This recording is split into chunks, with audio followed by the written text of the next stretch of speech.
यीशु मसीह प्रार्थना कर रहे थे। और बाइबल कहती है कि अगले दिन जब यीशु मसीह को पकड़ने के लिए लोग आए, और पतरस को पता था कि यीशु मसीह को बहुत बार लोग पकड़ने के लिए आए, लेकिन यीशु मसीह कभी इनके हाथ नहीं आए।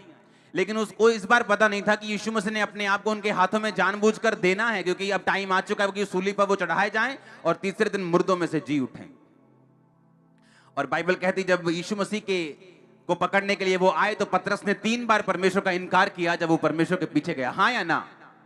और बाइबल कहती परमेश्वर के जी उठने के बाद परमेश्वर ने कहा था जाओ अब चेलों से और पतरस से कहो कि मैं उनसे पहले गलील को जाऊंगा जब यीशु मसीह मुर्दों में से जी उठे, हाँ या ना। चेलों से और पतरस से, उसने ये नहीं कहा चेलों से कहो। जब आप टीम को बोलते कि मेरी टीम को मेरे पास भेजो, साउंड टीम को मेरे पास भेजो, आप साउंड टीम का अकेले अकेले का नाम नहीं लेते, आप बोलते टीम को मेरे पास भेजो। लेकिन एक बंदे का नाम लिया गया क्योंकि पतरस अपना चेले होने का अधिकार खो चुका था और कर्ज के नीचे और श्राप के नीचे आ चुका था। और इसीलिए परमेश्वर यीशु मसीह ने कहा था जाओ मेरे चेलों और पतरस से कहो कि मैं जी उठाऊं और मैं तुमसे पहले गलील को जाऊंगा और वहां पर तुम्हें दिखाई दूंगा। और बाइबल कहती है यीशु मसीह काफी दिनों तक उन्हें दिखाई देते रहे और फिर काफी लोगों के सामने जीवित स्वर्ग पे चले गए, हाँ या ना। अब परमेश्वर ने कहा कि तू क्या मुझसे, जब वो जी उठे प्रभु यीशु मसीह, तो पतरस को बुला के पतरस से पूछा, उसने कहा क्या तू मुझसे प्यार करता है? उसने कहा हाँ परमेश्वर मैं तुझसे प्यार करता हूं। उसने कहा मेरे मेमनों को चरा। दूसरी बार पूछा क्या तू मुझसे प्यार करता है? उसने कहा हाँ प्रभु तू जानता है। उसने कहा मेरी भेड़ों की रखवाली कर। फिर तीसरी बार पूछा और पतरस को लगा शायद परमेश्वर अभी तक भूला नहीं कि मैंने उसका 3 बार इनकार किया था। लेकिन प्रभु यीशु मसीह यहां पर क्या कर रहे थे, वो 3 बार ही उसके मुंह से अंगीकार करवा रहे थे कि जिस तरह तूने 3 बार अंगीकार किया था कि तू मेरा चेला नहीं है, लानत हो जो उसको जानता हो, मैं उसको नहीं जानता, तूने 3 बार मेरा इनकार किया, लेकिन अब 3 बार तू मेरा इकरार करेगा और तू श्राप से तू आशीष की ओर जाएगा और फिर से मेरा चेला बन जाएगा। आप मेरी बात समझ रहे कि नहीं? अब मैं आपको एक बात बताना चाहता हूं।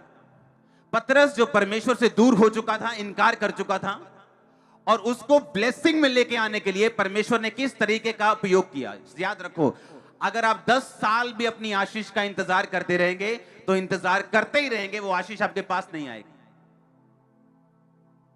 सुलेमान ने कहा परमेश्वर बोलता है क्या चाहिए तेरे को? जब वो बहुत सी भेंट चढ़ाता है, रात को परमेश्वर सपने में नजर आता है और बोलता है क्या चाहिए? उसने कहा मैं तो एक लड़का हूं, इतनी बड़ी प्रजा का मैं काम नहीं कर सकता, मुझे ऐसी बुद्धि चाहिए कि मैं ये प्रजा का न्याय कर सकूं। परमेश्वर ने कहा तूने बुद्धि मांगी, लेकिन मैं तुम्हें धन भी दूंगा, ऐश्वर्य भी दूंगा, जो आज तक मैंने किसी को नहीं दिया। क्यों? क्योंकि उसका बाप दाऊद जो था अपनी लाइफ का सारा पर्सनल गोल्ड परमेश्वर को दे चुका था, बीज बो चुका था। और परमेश्वर ने कहा तूने अब तक इतिहास का सबसे बड़ा बीज मुझे दिया है, मैं तुझे इतिहास का अब तक का सबसे अमीर आदमी करूंगा।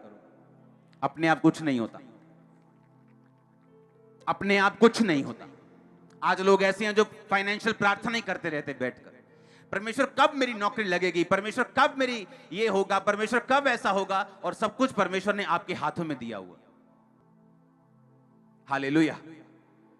मैंने नाइजीरिया में होना और वहां पर मैंने अपने एक एक कतरे को बो देना, और वापसी भी मैंने अपनी टीम को फोन करना। मैंने कहा कितने टेंट है हमारे पास? हमारे पास जी 400 टेंट है, हमारे पास 300 टेंट है। अच्छा डबल कर दो। ऐसे कैसे डबल कर दें? ऐसे कैसे हो सकता है कि कलीसिया सीधा 20,000 से सीधा 40,000 हो जाए? ऐसे कैसे हो सकता है? और मुझे मालूम था कि मैं वो बो के आया हूं जो मैंने पहले कभी नहीं बोया, मैं वो करके आया हूं, मैं उतनी प्रेयर करके आया हूं जितनी मैंने पहले कभी नहीं की। मुझे मालूम है मुझे इतना रिजल्ट मिलेगा जैसा मैंने पहले कभी नहीं देखा। और लोगों को लगता था शायद बड़ी मीटिंग के कारण लोग आए। नो, वो लोग रेगुलर हो चुके थे मिनिस्ट्री में, क्योंकि जो कुछ आप बोते हैं वो कुछ आप काटते हैं।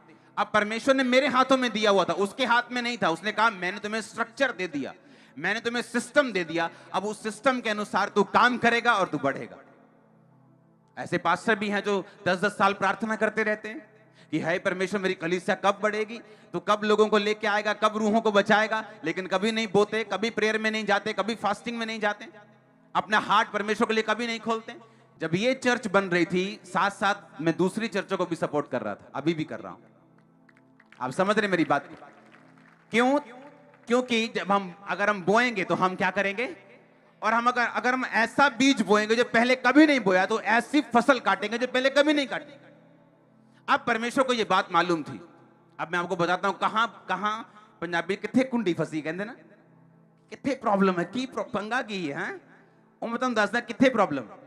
बाइबल में यीशु मसीह को मालूम था कि अब पतरस जो है ये कर्ज के नीचे, ये श्राप के नीचे, कि बाइबल कहती है जो मेरा इनकार करेगा मैं उसका इनकार करूंगा। मैं भी अपने पिता के दूतों के सामने बोल दूंगा कि ये मेरा बेटा या बेटी नहीं, मैं इसको जानता तक नहीं। इसका मतलब वो नरक का अधिकारी है, स्वर्ग का अधिकारी नहीं, वो कर्ज के नीचे, वो श्राप के नीचे। इसका मतलब परमेश्वर को मालूम था कि पतरस श्राप के नीचे, जब तक ये अंगीकार नहीं करेगा दोबारा से, और जब तक ये वो काम नहीं करेगा जिस काम के साथ ब्लेसिंग मिलती है। और पतरस को बुला के परमेश्वर ने कहा, तू प्यार करता है मुझसे? हाँ, मेरे मेमनों को चरा। फिर पूछा, मुझसे प्यार करता है? उसने कहा हाँ, मेरी भेड़ों की रखवाली कर। फिर तीसरी बार, सचमुच मुझसे प्यार करता है? उसने कहा हाँ प्रभु, तू जानता है मैं तुझसे प्यार करता हूं, मेरे भेड़ों को चरा। कलीसिया, एक क्वेश्चन आप अपने आप से करो और मैं भी आपसे करता हूं, क्यों परमेश्वर आपको ब्लेस करे? क्यों? क्या रीजन है? क्या कौन सी रिश्वत आपने दी है? या अगर आप ब्लेस नहीं होंगे तो परमेश्वर का क्या नुकसान होगा? अपने पड़ोसी से पूछो, बोलो परमेश्वर अगर तुझे ब्लेस नहीं करे तो तू परमेश्वर का क्या नुकसान कर लेगा? अगर वो तुझे ब्लेस करें तो तू उसका क्या फायदा कर लेगा? आप मेरी बात समझ रहे कि नहीं? अगर वो आपको ब्लेस ना करे, कौन सी कोर्ट में उसको घसीट सकते हो? किसी कोर्ट में नहीं। किस कोर्ट में केस करोगे? किसी कोर्ट पे नहीं। किसको शिकायत करोगे? किसी को नहीं। कौन उससे ऊपर है? कोई भी नहीं। तो वो क्यों आपको ब्लेस करे? और अगर वो आपको ब्लेस ना करे तो उसका क्या क्या बिगाड़ लेंगे हम?